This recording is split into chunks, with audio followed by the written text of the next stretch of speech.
Lockdown से पहले गीता के घर का नजारा कुछ ऐसा था कि रोहन ऑफिस जाता था और शिविन स्कूल। जिनके घर से जाने के बाद गीता काम खत्म करके बाकी समय आराम करती थी। लेकिन लॉकडाउन के बाद ऑफिस और स्कूल घर में ही खुल गए और इससे गीता का हाल वो तो आपको देखने में ही मजा आएगा। शिविन, ओ शिविन, महाराज उठने के लिए क्या 21 तोपों की सलामी लेंगे? अरे बिस्तर से बाहर निकल, ऑनलाइन क्लास स्टार्ट होने वाली है। अरे तुम भी हद करती हो, स्पीकर की तरह चिल्लाने की क्या जरूरत है? दिख नहीं रहा मेरी कॉन्फ्रेंस चल रही है। अब कैमरा और स्पीकर ऑन कर रहा हूं, मुझे कोई शोर नहीं चाहिए। इस पर जैसे ही रोहन लैपटॉप का कैमरा और स्पीकर ऑन करता है तभी कुकर की सीटी बजती है। करा लो अब इसे चुप। लॉकडाउन नहीं हुआ, मेरी मौत का फरमान जारी हो गया। दोनों बाप बेटे ने नाक में दम किया हुआ है। ऐसा बोलकर गीता वहां से शिविन के कमरे में पहुंच जाती है, जहां शिविन अभी भी सो रहा होता है। ओ आलसी, अब अगर 5 मिनट में नहीं उठाना तो आज तेरा गेम और यूट्यूब कैंसिल। माँ की बात सुनकर शिविन बिना 1 मिनट गंवाए उठ खड़ा होता है। उठ गया, अभी नहाकर भी आता हूँ। ये नाटक कहीं और, मुंह पर गीला कपड़ा मार और पढ़ने बैठ। शिविन की ऑनलाइन क्लास स्टार्ट हो जाती है, जिस पर गीता उसे वहां बिठाकर रसोई में चली जाती है। थोड़ी देर में उसे कमरे से कुछ आवाज सुनाई देती है, जिसे सुनकर वो कमरे में वापस आती है। हाय राम, तुझे क्लास अटेंड करने के लिए बोला था, कैमरा ऑफ करके बिस्तर पर नाचने के लिए नहीं बोला था। मम्मी मुझे कुछ समझ नहीं आ रहा, आप बाद में पढ़ा देना ना, वैसे भी अटेंडेंस तो लगी गई है। हाँ हाँ बेटा, जरूर बन जा। तू अभी से हम सबका बाप बन जा। अरे नहीं मतलब कहाँ से लाते हो इतना दिमाग, और पढ़ाई करते हुए ये चला कहाँ जाता है?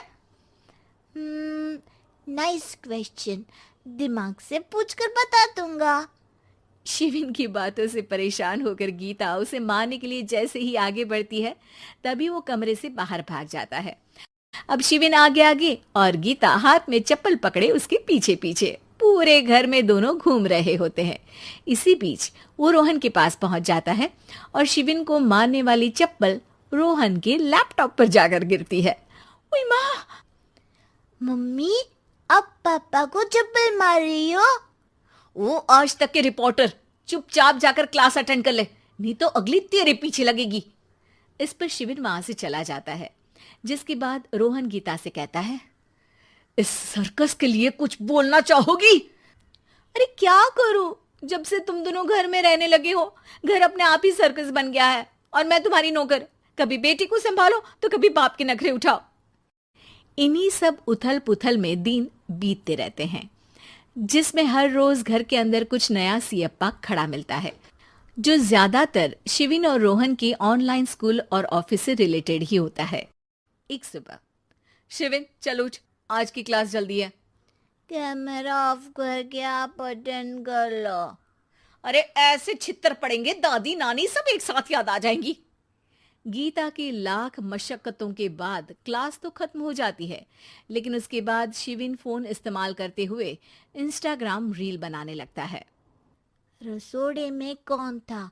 तुम थी, मैं थी, कौन था? कौन था? हाँ, मैं गरीब हूँ। अरे ओ गरीब के बेटे, आजा, मैं बनाती हूँ तुझे गरीब। मैं बताती हूँ रसोड़े में कौन था। पढ़ाई करने बोलो तो इनकी माँ मर जाती है, और ये पागलपंतियां जितनी मर्जी करा लो। गीता शिविन को डांट रही होती है, तभी रोहन बीच में बोल पड़ता है। अरे बच्चा ही तो है, इतना गुस्सा क्यों कर रही हो? बेटे का साथ देने की इसी एक कोशिश में अब शिविन के साथ साथ रोहन भी गीता के गुस्से की सूली पर चढ़ जाता है। अगर बेटे पर इतना ही प्यार आ रहा है तो इसे क्लास अटेंड क्यों नहीं कराते, इसका होमवर्क क्यों नहीं कराते? उस समय तो बहुत जल्दी मीटिंग आ जाती है, वो काम मैं करूं और यहाँ इस बेफिजुली की चीज में तरफदारी करके बन जाओ महान। हे भगवान, कोई तो इनके ऑफिस और स्कूल खुलवाओ, मैं इन्हें और घर में नहीं सह सकती। अरे कुछ और मांग लेती, क्योंकि तुम्हारी ये विश इस साल तो पूरी होने से रही, कोरोना।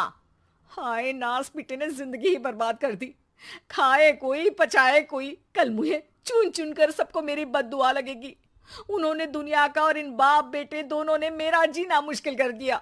गीता वहां से चली जाती है, जिसके बाद रोहन शिविन से कहता है, अरे तुम्हारी मम्मी इतनी भड़की हुई क्यों है? आपकी वजह से पूरा समय घर में रहते हो और उस पर कोई काम कराने की जगह बस ऑर्डर देते रहते हो। अच्छा बेटे, सारा इल्जाम मुझ पर? पूरा दिन तो वो तुम पर ही चिल्लाती है। हाँ, मतलब दोनों का 50-50 है, कुछ करना पड़ेगा। वो कहते ना, make the best out of worst. I have an idea. वैसे तुम्हारी माँ सही कहती है, बहुत जुबान चलाने लगे हो, कम बोला करो। अगली सुबह रोहन और शिविन अपनी गलती को सुधारने के लिए गीता के उठने से पहले घर का आधा काम खत्म कर देते हैं, जिसे देखकर गीता खुश हो जाती है और फिर बाकी बचा काम वो तीनों मिलकर पूरा कर लेते हैं।